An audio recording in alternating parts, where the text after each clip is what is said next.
江澄说：你又犯什么圣母病？他跟金子勋是一伙的，不抓他抓谁？又专门对那个小孩呵斥道：装什么可怜？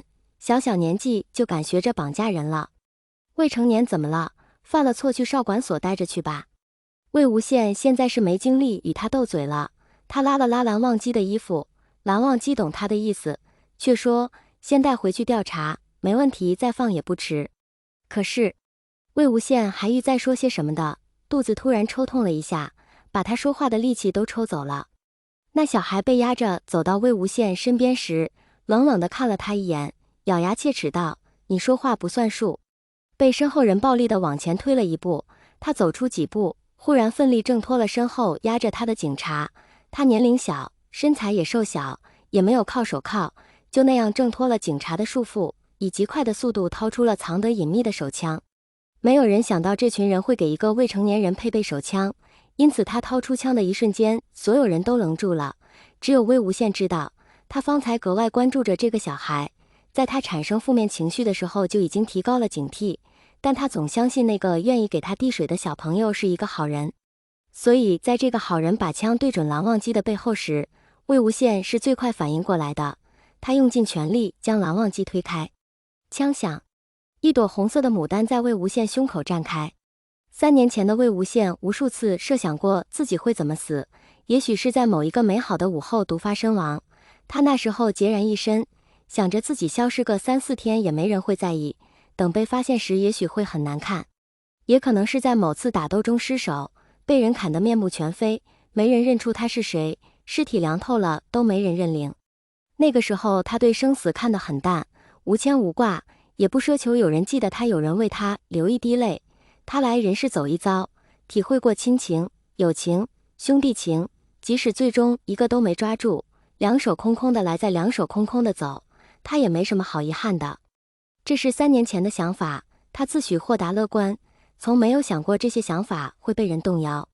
他坚硬的外壳被蓝忘机轻而易举地撬开，一身未结痂的伤口就那样暴露在阳光下，暴露在蓝湛那双淡色眼眸中。然后魏无羡第一次被人珍而重之地捧在心间疼。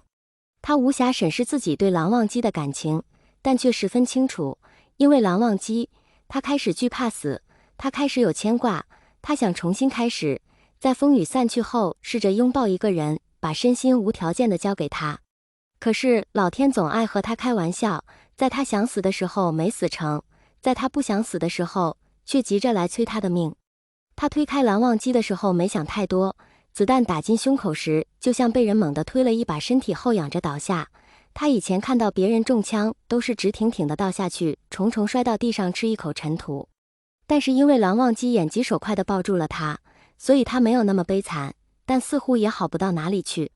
他很痛，但是看到蓝忘机流眼泪，却还想着安慰他，可刚一张口，一口血就喷了出来，把蓝湛的白衬衫彻底弄脏了。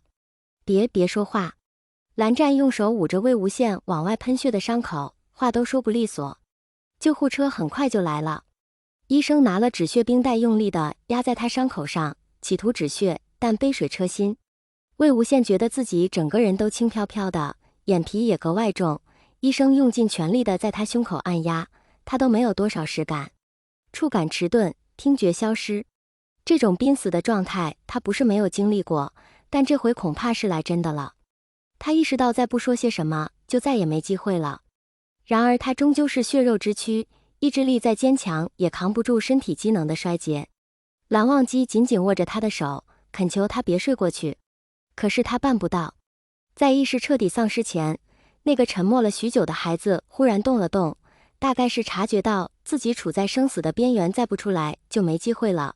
魏无羡被这阵突然的刺痛拉回了神时，反握住蓝忘机的手，眼角画下泪来。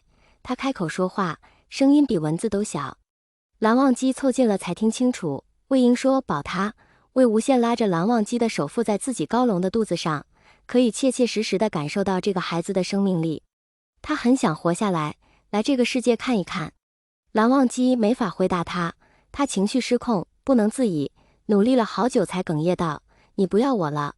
送医院的途中，魏无羡昏过去一次，又挣扎地醒来，随车的医生只给他做了紧急的处理，真正送进手术室，主刀医生想都没想的就给人上了一管强心针，直到病人的生命体征勉强达线后，才开始做手术。魏无羡睁眼时闻到了浓重的消毒水味，他抬眼看到了一片白茫茫的光，循着手心的温度看到了蓝湛。他一点都不好，魏无羡最怕蓝忘机难过，但每次让蓝湛难过的都是他。蓝先生，病人情况危重，再耗下去孩子也会有危险。医生在手术台上要做的事就是规避最大的风险。他评估了病人的身体情况，便知道这台手术的结果不能圆满，现在只能剖腹先把孩子取出来，我们才能放开手用药。蓝忘机红着眼道：剖腹？他现在这种情况，你们还要剖腹？是想杀了他吗？医生无奈，把情况说得更明了，他现在的命都靠着那管强心针勉强吊着，再不把孩子取出来，等药效过了，就都晚了。魏无羡知道蓝忘机是关心则乱，只能尽力反握住他的手，让他冷静，有气无力地与蓝忘机坦诚：蓝湛，我骗了你。此时此刻，他才觉出自己这个谎言对蓝忘机有多残忍。我清楚，我耗了3年的生命就要走到头来了，但是我不会走，这个孩子会替我陪在你身边，你别难过，好不好？他伸出手替蓝忘机擦了眼泪，自己却控制不住的哑了声音。他向蓝忘机认错：二哥哥，对不起，我骗了你很多事情，我想和你好好道别，但是不行，一切都太突然了。魏婴，你让医生把宝宝取出来吧，至少让我看一眼这个在肚子里闹了7个月的兔崽子是个什么样。他反而笑了出来，他活着就是我活着。蓝忘机没再阻止医生的动作，他很透了自己此刻的无能。孩子取出的过程异常顺利，7个月的早产，第一声啼哭却格外响亮。他挥舞着小手小脚向每个人昭示他的活力。护士给孩子简单处理之后就报给了蓝忘机，还不忘恭喜一句：是个男孩子，宝宝很健康啊。蓝忘机接过孩子，他的手法生疏，宝宝在他怀里却没有哭，刚出生就睁了眼，乌黑的瞳仁滴溜滴溜地转，打量着周围的人，眉眼之间颇有魏无羡少年时的俏皮。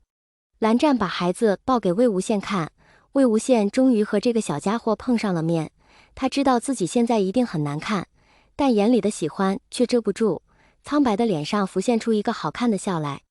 他费力地抬手想碰一碰宝宝的脸蛋，抬到一半就觉得费力，蓝忘机握着他的手心，让他碰到了孩子的脸。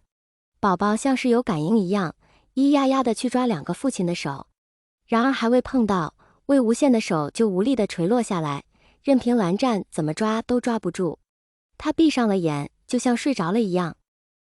蓝忘机知道他累了，想睡，那就睡吧，只是明早一定要醒过来，赖床也没关系，他会哄着亲着揉着抱着，直到他睁开眼睛，如往常一样睡眼惺忪的和他抱怨一句：二哥哥，我困。刚才还笑呵呵的孩子，忽然无比伤心的啼哭出声，伴着手术室里各种仪器的警报声灌入蓝忘机的耳朵，都在告诉他，魏婴不会醒了。一个开放结局，大家自己脑补后面画面吧。